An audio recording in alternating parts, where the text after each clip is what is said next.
Welcome to the Global Risk Podcast from Solace Global. This is your weekly global intelligence briefing, covering the key geopolitical and security developments shaping the world. In the Americas, we examine the increased threat of lone actor terrorism in the United States following the outbreak of war between the United States, Israel, and Iran, alongside large nationwide rallies in Brazil that demonstrate sustained support for the Bolsonaro movement ahead of October's general elections. Across Europe, the Middle East, and Africa, we look at Ukraine's limited territorial gains on the southern front line, the rapidly escalating conflict between the United States, Israel, and Iran, a new Israeli ground offensive into southern Lebanon, and Iranian missile and drone strikes targeting military and civilian infrastructure across the Gulf. And in Asia-Pacific, we assess the outbreak of open conflict between Pakistan and the Afghan Taliban, and the growing regional protests following the death of Iran's supreme leader. Expert insight, clear analysis, and the context you need, all in one concise briefing. We begin in the Americas, where the outbreak of war between the United States, Israel, and Iran has increased the short-term risk of terrorism on U.S. soil. On March 1st, an individual opened fire on patrons at a bar in Austin, Texas. 3 people were killed in the attack, and 13 others were injured. The attacker was armed with both a pistol and a rifle. He was shot and killed by responding police. According to reports, the attacker was wearing clothing bearing religious slogans, along with a flag of the Islamic Republic of Iran. Now, our intelligence team's assessment. The shooting occurred only hours after U.S. and Israeli forces launched Operation Epic Fury, a wave of attacks that has largely decapitated Iran's leadership and resulted in a region-wide conflict. The shooter's decision to wear an Islamic Republic of Iran flag suggests that his actions were highly likely linked to the ongoing conflict. No established terrorist group has claimed responsibility for directing the attack or for radicalizing the perpetrator, and it remains highly likely that he acted alone, having been self-radicalized. The shooting shows how the conflict in the Middle East has almost certainly driven a short-term rise in the threat of terrorism in the US and in other parts of the world. Previous conflict-related developments in the region have triggered increases in terror attacks in Western countries, particularly those carried out by self-radicalized lone wolves. Since 2024, the threat from lone wolf terrorism has likely grown further because terror groups have become more willing to support attacks carried out by only partially aligned individuals. The Islamic State, for example, has placed greater emphasis on ideologically inspired attacks in its propaganda, even when these are perpetrated by people with no direct connection to the group. The group's recent announcement, the first from the global Islamic State leadership since 2024, explicitly called for more such actions worldwide. Lone wolf attacks are highly likely to pose the greatest threat to civilians in North America in the short to medium term. In the United States, high rates of gun ownership mean these attacks are more likely to involve firearms. As a result, they tend to produce higher casualty numbers than comparable incidents in Europe and elsewhere, where perpetrators typically use bladed weapons or improvised tools such as vehicles. Staying in the region, large nationwide rallies in Brazil have demonstrated sustained support for the Bolsonaro movement ahead of October's general elections. On March 1st, tens of thousands of protesters gathered across the country. Many wore yellow and green as they demonstrated in support of former President Jair Bolsonaro and his son Flavio Bolsonaro, who has been selected as the Liberal Party's candidate, the main right-wing party in Brazil. Protesters also denounced the incumbent president, Luiz Inácio Lula da Silva, head of the Workers' Party, who is seeking a 4th non-consecutive term in the October elections. Now our intelligence assessment. Brazil's general elections are not scheduled until October. However, visible street campaigning is likely to begin in March, aligning with the early positioning of candidates and the official party switching window. This is a legally defined period during which elected officials may change their party affiliation without risking the loss of their mandate. Protests in support of former President Jair Bolsonaro have become a regular occurrence in Brazil, with many of his supporters believing that the far-right leader has been a victim of political persecution following the 2022 coup and his subsequent 27-year prison sentence. These demonstrations frequently include calls for amnesty, criticism of the Supreme Federal Court, which sentenced Bolsonaro, and denunciations of judicial overreach. Bolsonaro has publicly endorsed his son, who is currently a senator for Rio de Janeiro, positioning him as the political heir to the right-wing movement and as the principal challenger to President Lula in the upcoming election. Brazil's political landscape remains highly polarized between the populist left and the far right. Many Brazilians remain critical of Lula's government, citing corruption allegations, economic concerns, renewed alignment with left-wing Latin American governments, increased state intervention in the economy, and Lula's earlier promise in 2022 not to run again. Recent polling indicates that the two presidential candidates are tied in a hypothetical runoff vote, which remains the most likely outcome if no candidate secures an outright majority in the first round. Despite the election being months away, there is a high likelihood of further large-scale and potentially disruptive protests, both in support of and in opposition to Bolsonaro and Lula. These protests are likely to align with several key pre-campaign dates before the official campaign season begins in August. They include the March to April party switching window, as well as the early April deadline for party affiliation and electoral domicile registration.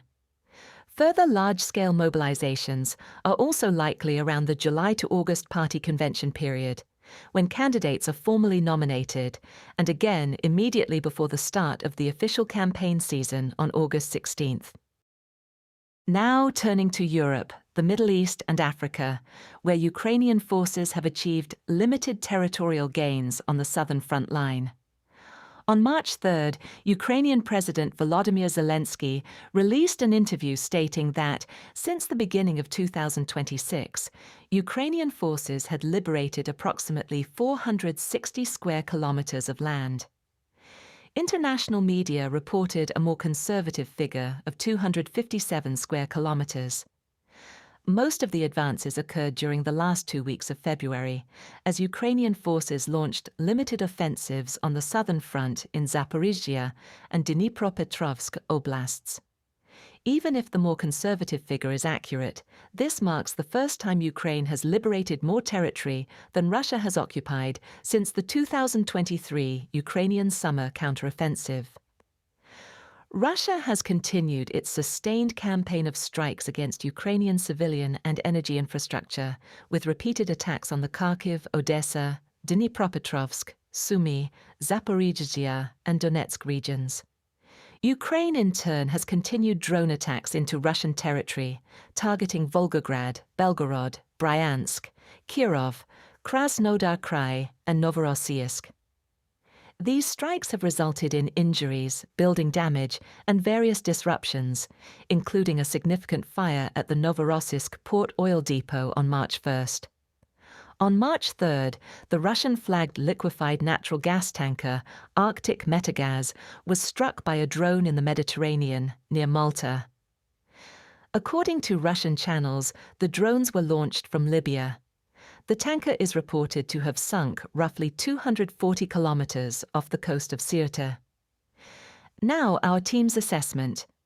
It is highly likely that the Ukrainian advances have exploited Russian forces' growing inability to rely on Starlink terminals for connectivity. On February 4th, SpaceX, the US-headquartered company that owns Starlink, began requiring verification of its terminals, allowing only whitelisted devices to continue operating. This led to the disabling of most terminals located in areas controlled by Russia. Since mid-2024, Starlink terminals, often imported by Russia via third countries, have become increasingly crucial for Russian artillery and drone teams. It is unlikely that Ukraine's recent offensive efforts are shaping activities for more comprehensive operations aimed at recapturing territory, or even a summer offensive. Ukrainian forces are more likely seeking to disrupt Russian frontline logistics and unit rotations while establishing more defensible positions. This reflects the high likelihood that, as weather conditions improve, Russian forces will again intensify offensive ground operations. Despite the extremely high casualty costs associated with this strategy, Russia almost certainly continues to judge that creeping territorial advances are essential to reducing Ukrainian morale and persuading Ukraine's Western allies that the conflict is unwinnable, particularly as Russia's reserve of manpower vastly exceeds Ukraine's. As weather conditions improve, Russia is highly likely to continue its campaign of strikes against civilian infrastructure. However, as temperatures rise, these strikes are likely to expand beyond energy infrastructure. Ukrainian officials have already reported at least 18 strikes against railway infrastructure since the beginning of March, suggesting a shift in Russian targeting patterns. Targeting railway networks likely offers Russia a dual advantage, disrupting Ukrainian logistics while also undermining civilian morale. Also in the region, the conflict between the United States, Israel, and Iran has rapidly escalated following large-scale joint strikes against Iranian leadership and military infrastructure. On February 28, 2026, the US and Israel launched a coordinated military campaign against Iran, designated Operation Epic Fury by the US and Operation Roaring Lion by Israel. Combined US and Israeli strikes targeted senior Iranian leadership, resulting in the death of Supreme Leader Ayatollah Ali Khamenei in the opening stages of the operation. At least 40 additional senior officials have been killed, including the Iranian Defense Minister, the Secretary of Iran's Defense Council, the Chief of Staff of Iran's Armed Forces, and the Commander-in-Chief of the Islamic Revolutionary Guard Corps. The operation has also focused on Iranian nuclear facilities, missile production sites, naval forces, and conventional military capabilities that pose a direct threat to combined air power, regional forces, and civilian populations across the Middle East. As of March 5th, the US claims to have conducted more than 2,000 strikes in Iran, while Israel has carried out over 1,500. Combined strikes are assessed to have resulted in more than 1,000 deaths, although the true toll is likely to be considerably higher. US President Donald Trump has projected that the operation against Iran will likely last 4 to 5 weeks, while noting that the US military posture in the region is sufficient to sustain operations for much longer. President Trump has also encouraged Iranian citizens to challenge the legitimacy of the current regime and to use the present circumstances as an opportunity to push for regime change in Iran. Iranian retaliation has involved sustained ballistic missile and one-way attack unmanned aerial vehicle salvos targeting Israel, US military installations in the region, US diplomatic missions, US economic interests, and regional critical infrastructure. Airports, ports, and energy facilities across the Middle East have been struck, with incidents recorded in Kuwait, Bahrain, Qatar, the UAE, Saudi Arabia, Oman, Jordan, and Iraq, as well as airspace violations or attempted strikes in Cyprus and Turkey. On March 5th, 3 Iranian UAVs also targeted the passenger terminal at Azerbaijan's Nakhchivan International Airport. Hotels and other civilian sites have been affected by debris or nearby strikes, particularly in the UAE. Some reports indicate that hotels in the Gulf states have been directly targeted for accommodating US forces that had evacuated military facilities in the region. 6 US service personnel have been killed so far in the conflict following an Iranian strike on a makeshift US command center established at Port Shuaiba in Kuwait. Iran's Islamic Revolutionary Guard Corps has also stated that it has achieved complete control of the Strait of Hormuz. It has harassed commercial shipping, deployed fast attack craft, and threatened to deploy sea mines in one of the world's most critical energy transit choke points, through which a significant proportion of global oil and liquefied natural gas exports pass. Now, our intelligence team's assessment. Current US and Israeli military operations mark a significant escalation from Operation Midnight Hammer, which involved preliminary strikes on Iranian conventional military capabilities to enable a US bombing run on Iran's nuclear facilities. Moreover, the scale of the US's current force posture and the forward positioning of military assets represent the largest buildup in the region since the 2003 invasion of Iraq. US and Israeli strikes follow 3 rounds of talks between the US and Iran aimed at constraining Iran's nuclear program and preventing Tehran from acquiring a nuclear weapon, as well as imposing limits on Iran's ballistic missile program. Despite this diplomatic engagement, Washington likely assessed that Tehran's commitment to the talks and to a potential new nuclear deal lacked credibility. Iran failed to offer any substantive concessions, maintained its own red lines, and was likely using the negotiations to delay, test US resolve, and possibly buy time to prepare for conflict. As further negotiations had been scheduled in Vienna for March 2nd, there is a realistic possibility that Iranian senior leadership judged the risk of imminent military action to be temporarily reduced, relaxed operational security, and in doing so provided the US and Israel with a rare window of opportunity to target senior regime figures. Iran had likely expected limited strikes aimed at coercing substantive nuclear concessions as part of a broader pressure strategy tied to the ongoing negotiations, rather than an immediate shift from aggressive military posturing to large-scale, sustained attacks. However, Iranian officials had previously warned that even limited strikes would trigger a significant response. The scale, duration, and depth of the US-Israeli operation and the immediate decapitation of Iran's senior leadership almost certainly exceeded Tehran's expectations, prompting a major escalation in its retaliatory strategy. Iran's current strategy is likely aimed not only at striking Israel and US military forces, but also at generating widespread economic disruption, undermining US regional security guarantees, and restoring deterrence by presenting itself as a resilient power capable of inflicting substantial damage despite suffering major losses. This is reflected in its attacks on Arab nations and its attempts to blockade the Strait of Hormuz. Iran's objective is likely to draw the US into a prolonged and costly conflict that drains American resources, provokes domestic and international criticism, disrupts global energy supplies, and strains Washington's relations with regional partners. Tehran has also likely calculated that if the US confines its campaign to standoff capabilities such as air and naval power, current operations will remain insufficient to dislodge the regime. Achieving that outcome would likely require the deployment of US ground forces unless internal unrest were to topple the regime.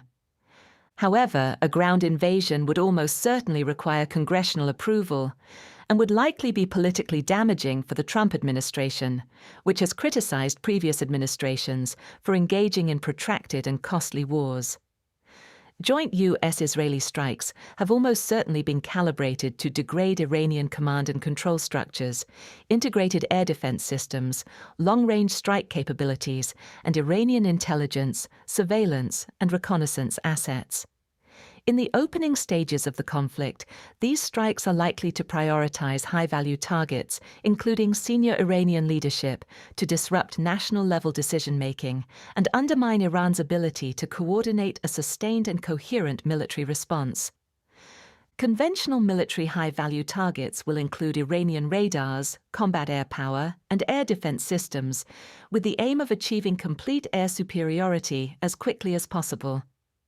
They also include Iran's ballistic missile capabilities, notably its transporter erector launchers, missile stockpiles, production sites, logistic networks, and other supporting infrastructure.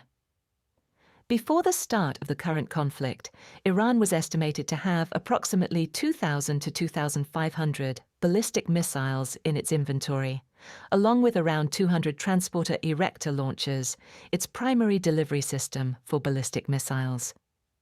These systems constitute the greatest threat to Israel, U.S. bases, critical infrastructure, and civilian populations across the region. Initial estimates suggest that joint strikes have rapidly degraded Iran's transporter erector launchers and missile stockpiles.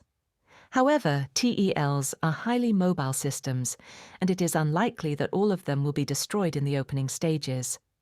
With some TELs remaining operational and Iran still likely capable of manufacturing a limited number of ballistic missiles under conflict conditions, it is unlikely that Iran's ballistic missile capabilities will be completely neutralized in the immediate term, despite high levels of degradation and interception.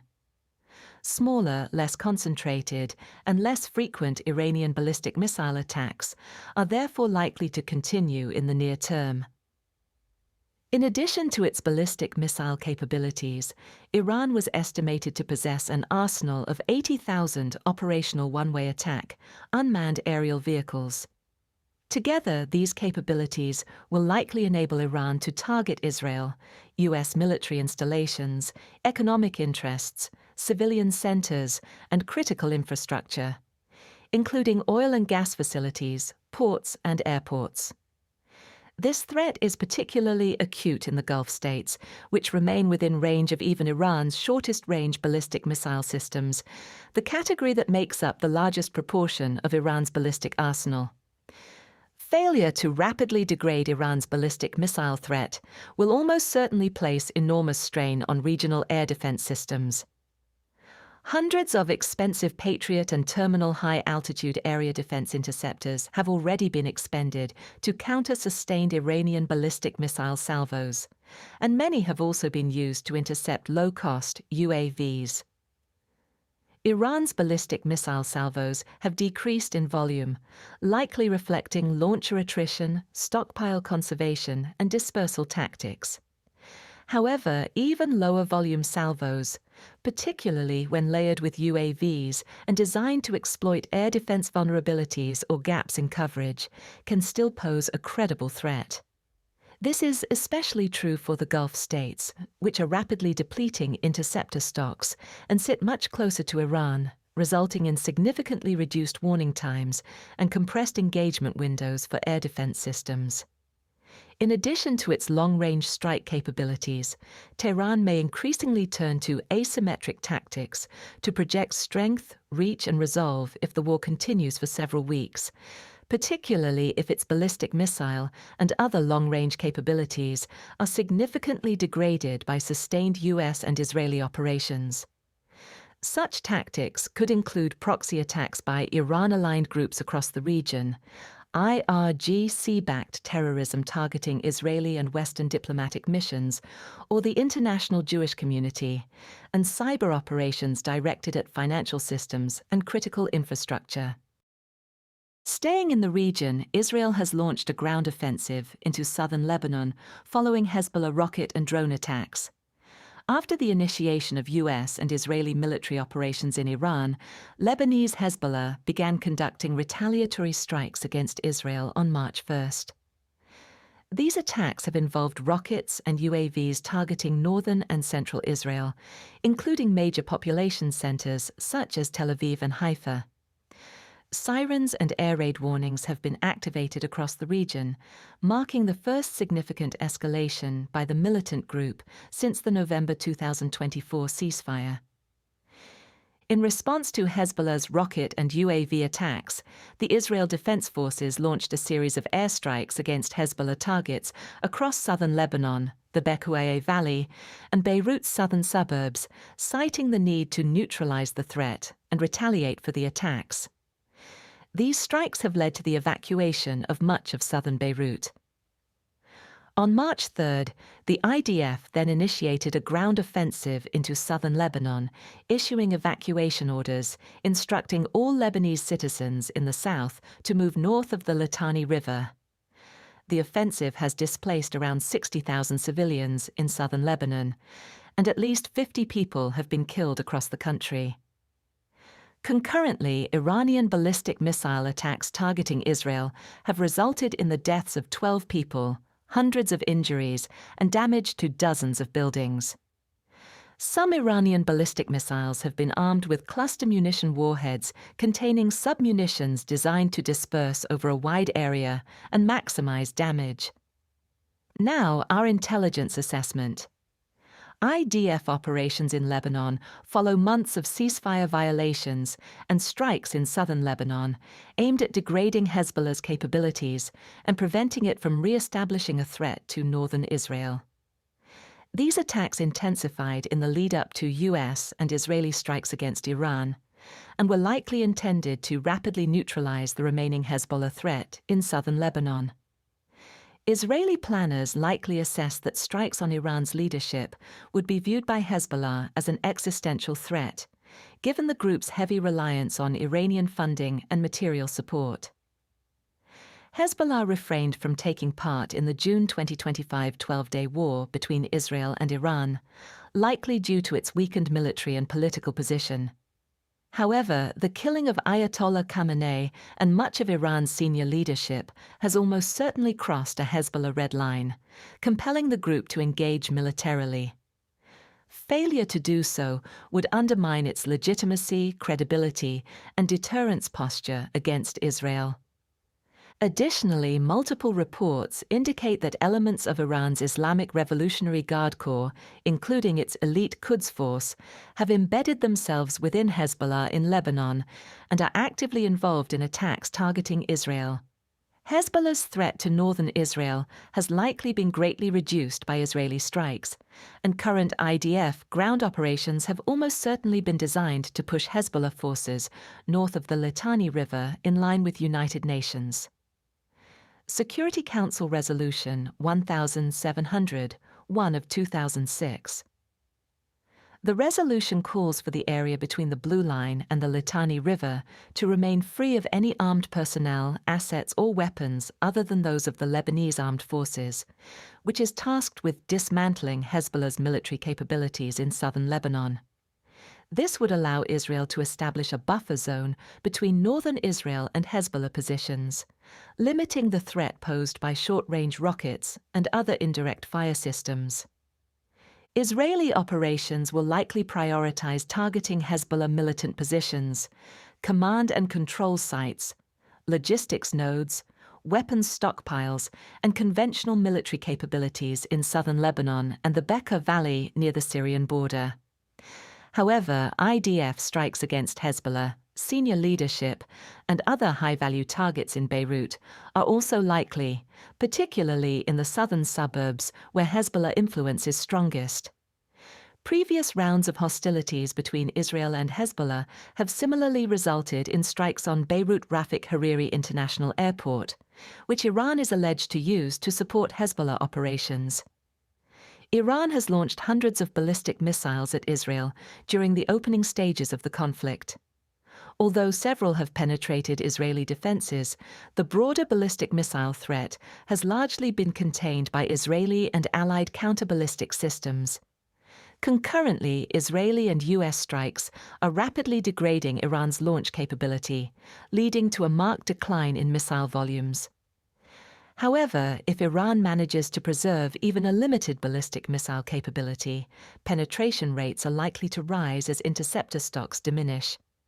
During the 12-day war, penetration rates increased from roughly 8% at the start of the conflict to around 25% by its end. Iran has also employed ballistic missiles armed with cluster munition warheads, which disperse multiple submunitions over a wide area, significantly increasing the risk to civilians. And across the Gulf, Iranian missile and drone strikes have targeted US bases and civilian infrastructure, causing widespread disruption across several regional states. Since February 28th, Iran has launched multiple waves of ballistic missile and one-way attack UAV strikes against the Gulf states. These strikes began almost immediately after US and Israeli operations in Iran. Iran's primary targets have been US regional bases. Additional strikes have also targeted facilities used by U.S. forces outside the Gulf, including Muwafaq Salti Air Base in Jordan. U.S. diplomatic missions have also been targeted multiple times, including the U.S. Embassy in Riyadh and the U.S. Consulate in Dubai, both of which were struck by one-way attack UAVs. However, Iran's targeting patterns have been markedly more aggressive than in previous regional crises, with strikes increasingly directed at civilian-profile infrastructure and dual-use facilities. These targets have included international airports, hotels, energy installations, ports, and commercial shipping. In Kuwait, at least 4 people have been killed and 35 injured, with several incidents involving debris from successful interceptions, including in the capital region. In Bahrain, 1 person has been killed and 4 injured. Iranian missile and UAV activity has also targeted Bahrain International Airport, which sustained material damage from a UAV strike, and a hotel in Manama accommodating U.S. personnel. In Qatar, 16 people have been injured, primarily due to falling debris from intercepted missiles and UAVs in populated areas. Qatar has also suspended gas liquefaction following strikes on its production facilities.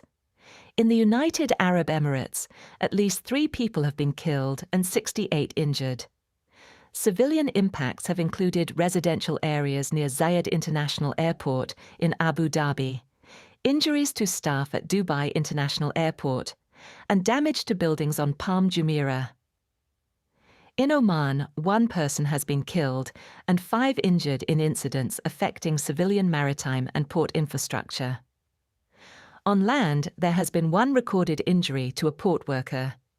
Duqm Port, a dual-purpose facility historically used as a logistics node for U.S. naval operations, has been targeted several times.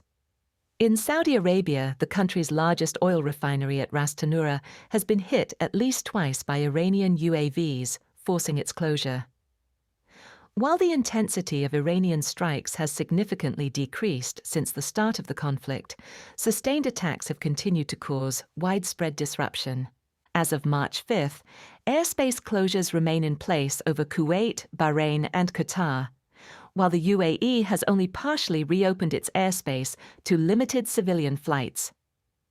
Numerous carriers have suspended services to the region, and multiple government embassies have issued security alerts advising their citizens either to depart where possible or to continue sheltering in place due to the heightened risk environment. Expenditure rates for regional air defense systems have also been extremely high, and there are increasing reports that the Gulf states may soon deplete their stocks of interceptor munitions.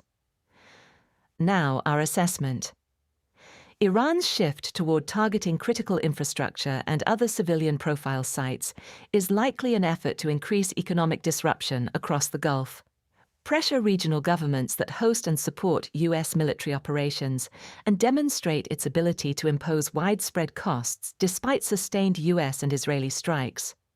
Tehran may also have calculated that attacks of this scale could undermine the long-term U.S. military presence in the Middle East by raising the political and security costs for host nations and increasing domestic pressure within the Gulf states to distance themselves from U.S. operations. Iran is also likely attempting to pressure Washington and Tel Aviv by provoking international condemnation and generating economic pressures on a global scale. Attacks on oil and gas infrastructure, followed by the suspension of operations at these sites, combined with a de facto Iranian blockade in the Strait of Hormuz, will almost certainly trigger economic shocks and volatility in global energy markets, as well as disruptions to maritime trade and energy supply chains. This strategy is likely intended to increase international pressure and could help to isolate Washington. Before the U.S. and Israeli offensive operations in Iran, the U.S. conducted hundreds of cargo flights to the region to strengthen its force posture and defensive capabilities. This included the rapid deployment and reallocation of air defense systems and munitions across the Gulf. Large-scale and layered Iranian ballistic missile and UAV attacks have largely been contained by these regional air defense systems, though casualties and damage have still occurred due to interceptions. Joint strikes and the high rate of Iranian missile expenditure have also rapidly degraded Iran's ballistic missile capabilities, leading to a marked decrease in the volume of missiles it has been able to fire within just a few days. However, Iran was assessed to possess 2,000 to 2,500 ballistic missiles before the start of the war, and as many as 100,000 long-range attack UAVs. This means Iran will likely be able to sustain long-range attacks across the Gulf for weeks, even if its ballistic missile capabilities are eventually destroyed or exhausted. Previous Iranian attacks have likely probed for weaknesses and vulnerabilities in regional air defense systems, which could be exploited in future strikes. At the same time, expenditure rates for regional air defense munitions have been extremely high and, in many cases, highly cost-ineffective, with expensive interceptor missiles being used to counter low-cost UAVs and relatively low-cost missile systems. Iran's initial tactics may have been intended to force the Gulf states to expend large volumes of air defense interceptors rapidly, thereby degrading regional air defense capacity.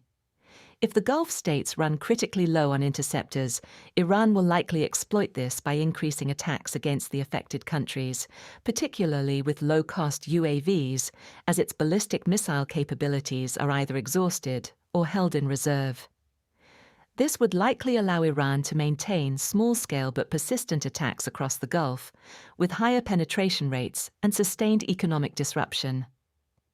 Kuwait, which lies only dozens of kilometers from mainland Iran and borders southern Iraq, is likely the most vulnerable to Iranian attacks and hosts several U.S. bases. Projectiles can be launched from Iran within close range of Kuwait, leaving very limited time for detection and interception. In addition, Iranian-backed Shia militia groups are highly active in southern Iraq and maintain a substantial arsenal of rockets, drones, and missiles. However, other Gulf states, particularly the UAE, are likely to present more strategically attractive targets for Iran due to the concentration of high-value economic infrastructure and the scale of U.S. investment. This is reflected in the number of missiles and UAVs launched against the UAE, which remains the most targeted country in the Gulf. Dubai is located approximately 150 kilometers from Iran, enabling UAVs to be launched and flown towards targets using slow, low-altitude flight profiles. These tactics are likely to complicate detection, positive identification, and interception, while providing air defenses with very limited time to react. Now shifting to Asia-Pacific, Pakistan has announced what it describes as an open war with the Afghan Taliban following a series of cross-border attacks. On February 27th, Pakistani Defense Minister Khawaja Muhammad Asif stated on social media that open war had broken out between Islamabad and the Afghan Taliban regime. Taliban and Pakistani forces have been engaged in direct hostilities since February 21st. On February 26th, Taliban forces launched a large-scale offensive across the provinces of Nangarhar, Nuristan, Kunar, Khost, Paktia, and Paktika, killing more than 55 Pakistani soldiers and capturing several border outposts. Pakistani authorities responded by announcing Operation Ghazab lil Haq, Righteous Wrath, and carried out airstrikes in Paktia and Nangarhar, as well as targeting Taliban administrative centers in Kabul and Kandahar. On February 27th, Pakistani airstrikes continued in Paktika and Laghman, while further Taliban attacks were reported in Khost, Paktia, Kunar, and Nangarhar. On March 3rd, Pakistani officials stated that they are in no hurry to end the operation against the Taliban, reiterating their key objective of pressuring Kabul to cease its support for Fitna al-Khawarij and Fitna al-Hindustan. These terms are used by Islamabad to refer to Tehrik-e-Taliban Pakistan, the TTP, with Fitna al-Hindustan employed to allege Indian backing for the group. Founded in 2007, the TTP has expanded significantly since the Taliban's return to power in Afghanistan in 2021. According to the Global Terrorism Index 2025 report, deaths attributable to TTP attacks increased by 90% during the year. Now our intelligence team's assessment. Pakistani forces are significantly better trained and equipped than the Taliban, and can therefore almost certainly dictate the tempo of the conflict. In the short term, they are highly likely to sustain a high volume of strikes in areas near the Durand Line and can almost certainly continue to strike Kabul and Kandahar at will. Pakistan will also continue to use economic coercive tools against the Taliban, including border closures, depriving Afghanistan of customs revenue, and likely accelerating the expulsion of Afghan refugees. Pakistani officials likely aim to apply sufficient pressure on the Taliban to force a reduction in support for the TTP, cutting off key supplies of weaponry, and possibly limiting the group's ability to shelter within Afghan territory. Islamabad almost certainly assesses that sustained offensive operations are necessary to avoid a repeat of the October 2025 talks between the two sides, during which Afghan officials denied the TTP's presence in the country and described the group as a domestic Pakistani issue. While militarily and economically weaker, the Taliban government and the TTP almost certainly benefits from an extremely high pain tolerance. Pure coercive measures are therefore unlikely to force the Taliban to capitulate on key interests in the short term. However, protracted pressure could eventually threaten regime stability, particularly if it exploits existing fissures between the isolationist Kandahar group, centered around Supreme Leader Hibatullah Akhundzada, and the more pragmatic Kabul group, largely controlled by the Haqqani network. The conflict is highly likely to prove beneficial to other militant groups operating in Pakistan and Afghanistan. In Afghanistan, inflows of deported refugees, worsening economic conditions, and the degradation of Taliban security forces will almost certainly strengthen the position of Islamic State Khorasan province. Taliban counterinsurgent operations had severely weakened ISKP over the past 2 years, but the current instability is likely to provide it with new opportunities to regroup and expand. Nationalist groups are also likely to increase their activity as they seek to undermine Taliban authority in peripheral provinces. The 15th of February attack in Kunduz by the Afghan Freedom Front likely offers a template for further anti-Taliban operations.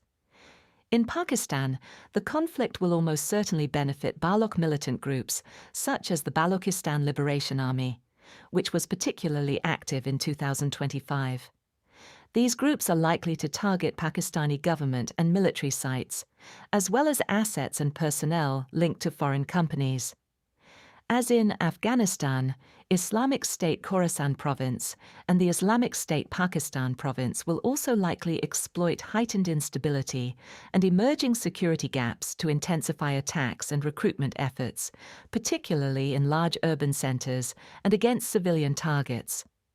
Moreover, with limited conventional means to challenge Pakistani military forces directly, the Taliban is likely to leverage its influence over Pakistan-based militant groups to conduct terror attacks inside Pakistan, both to restore deterrence and to demonstrate reach despite its lack of long-range military capabilities. Across South Asia, large protests from Shia communities have followed the death of Iran's supreme leader. Large-scale demonstrations have been recorded throughout the region after Iranian state media confirmed the death of Ayatollah Ali Khamenei on February 28. His death has triggered 40 days of official mourning in Iran, major condemnation from multiple Muslim nations, and protests by Shia communities in several parts of the world. In India, which is home to an estimated 30 to 40 million Shia Muslims, protests were observed in Jammu and Kashmir, as well as several other districts. In Kashmir, Shia communities organized street marches, carried portraits of Ayatollah Khamenei, raised slogans denouncing the US and Israel, and observed business shutdowns as a sign of solidarity with Iran.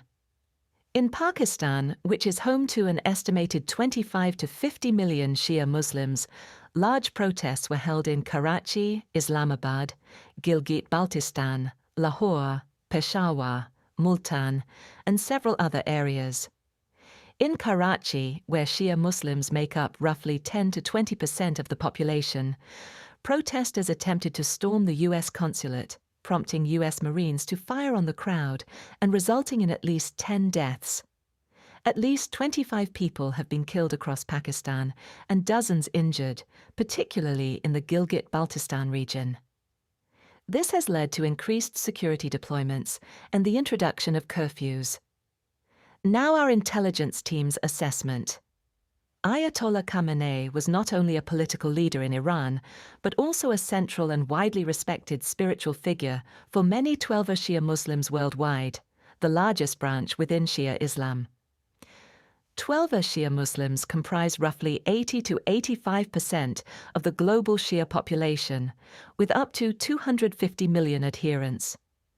They form the majority in Iran, Iraq, and Azerbaijan, and represent large minorities in Pakistan, India, Lebanon, Afghanistan, Bahrain, and other parts of the Gulf. Many communities will now likely observe the Shia 40-day mourning period, known as Chehelom or Arba'in, a religious tradition involving mourning gatherings, processions, and sermons commemorating the deceased. The 40-day mark typically signifies the end of the mourning period and often prompts large public assemblies. During this time, and especially on the 40-day anniversary, there is a high likelihood of mass gatherings. These events are likely to serve as focal points for both religious observance and political expression, increasing the risk of large-scale, disruptive, and potentially violent protests. Protests are likely to take place in areas with large Shia populations, particularly in major urban centers such as Karachi, near key religious sites, and close to U.S. and Israeli diplomatic missions in response to the joint military strikes in Iran. Large-scale Shia demonstrations will almost certainly prompt heightened security measures and significant disruption in affected areas. On March 4th, the U.S. ordered its non-emergency staff in Pakistan to leave Karachi and Lahore due to safety risks. This decision was likely taken in anticipation of major unrest and potential attacks following the shooting of Shia protesters outside the U.S. consulate. Shia communities throughout South Asia have historically been targeted by Sunni extremist groups such as Lashkar-e-Jhangvi, Tehrik-e-Taliban Pakistan, Islamic State Khorasan Province, and the increasingly active Islamic State Pakistan Province, which claimed a mass casualty suicide attack on a Shia mosque in Islamabad on February 6th. Large-scale, predictable religious gatherings within the Shia community will almost certainly be viewed as coveted targets by Sunni extremist groups that regard Shias as apostates. The symbolic timing of these gatherings, the density of the crowds, and the extensive media attention surrounding them will likely increase the terrorism risk in countries such as Pakistan and Afghanistan, both of which have a long history of sectarian violence and active militant networks capable of conducting mass casualty attacks against Shia communities. That concludes this week's Global Intelligence Briefing. These updates are part of our Global Intelligence subscription, which includes weekly reports, in-depth briefings, and live Q&A sessions with our experts. To learn more, visit solaceglobal.com. Thank you for listening.